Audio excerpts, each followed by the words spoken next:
السلام علیکم guys, welcome to my YouTube channel story zone. تو بنا وقت ضائع کیے چلتے ہیں آج کی اسٹوری کی طرف۔ قاتل کا چہرہ۔ چھوٹے سے قصبے میں کچھ مہینوں سے قتل ہو رہے تھے۔ پولیس نے بہت کوشش کی لیکن قاتل کا پتہ نہیں لگا سکی۔ لوگ بہت پریشان تھے اور انہیں لگتا تھا کہ قاتل کبھی بھی پکڑا نہیں جائے گا۔ اسی شہر میں ایک آدمی کامران بھی رہتا تھا۔ کامران تھوڑا عجیب تھا لیکن وہ سب سے بہت اچھی طرح سے پیش آتا تھا۔ وہ ہمیشہ مسکراتا تھا اور لوگوں کے ساتھ بہت ہی اچھی طرح سے بات کرتا تھا۔ کامران جس دفتر میں کام کرتا تھا وہاں ایک دن نیا لڑکا آیا نوکری کے لیے۔ اس کا نام علی تھا۔ علی ایک بہت ہی معصوم اور شاندار آدمی تھا جو دفتر میں کام کرنے کے لیے آیا تھا۔ جب کامران نے علی کو دیکھا تو اس کی آنکھیں چمک اٹھی۔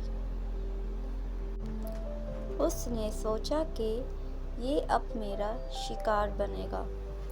کامران نے علی سے اچھی دوستی کرنے کا فیصلہ کیا تاکہ وہ اسے اپنے قابو میں رکھ سکے۔ کامران نے علی سے بات کی اور اس سے پوچھا کہ وہ دفتر کیسے آیا۔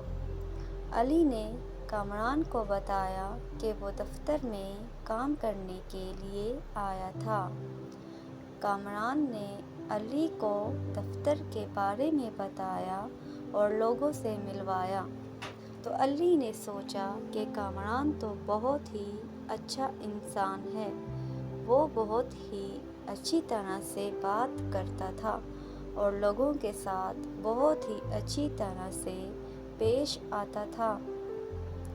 علی نے کامران کے ساتھ کام کرنا شروع کیا اور ان کی دوستی ہو گئی۔ کامران نے علی کو اپنے دوست کے طور پر قبول کیا۔ ایک دن کامران نے علی کو ڈنر پر بلایا۔ علی نے سوچا کہ یہ ایک اچھا موقع ہے کامران کے ساتھ اپنی دوستی کو مضبوط بنانے کا۔ علی نے کامران کی دعوت قبول کی اور وہ ڈنر پر گیا۔ لیکن جب علی ڈنر پر گیا تو کامران کا رویہ عجیب ہو گیا۔ وہ بہت ہی عجیب باتیں کرنے لگا اور اس کی حرکات بھی عجیب تھی۔ علی کو خوف محسوس ہوا اور اس نے واش روم جانے کا بہانہ کیا۔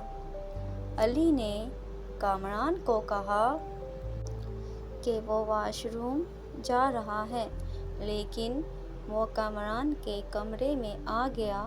کمرے میں آنے کے بعد علی کی حالت اور خراب ہو گئی۔ اس نے دیکھا کہ کمرے میں عجیب ہتھیار ہیں اور ان پر خون لگا ہوا ہے۔ علی کو لگتا تھا کہ یہ کمرہ کسی قاتل کا ہے۔ اچانک علی کے دماغ میں آیا کہ ٹاؤن میں جتنے بھی قتل ہو رہے ہیں کہیں اس کے پیچھے کامران تو نہیں ہے۔ یہ سوچ کر علی کو چکر آنے لگے اور دل زور زور سے دھڑکنے لگا۔ لیکن علی نے خود کو سنبھالا اور ہمت سے کام کرتے ہوئے جلدی سے پولیس کو کال کی۔ علی نے پولیس کو سب کچھ بتایا اور انہیں کامران کے گھر کا پتہ بھی دیا۔ پولیس نے کامران کو گرفتار کر لیا اور اس نے قبول کیا کہ اب تک جتنے بھی قتل ہوئے ہیں وہ اسی نے ہی کیے ہیں۔ تو گائس یہ تھی ہماری آج کی ویڈیو۔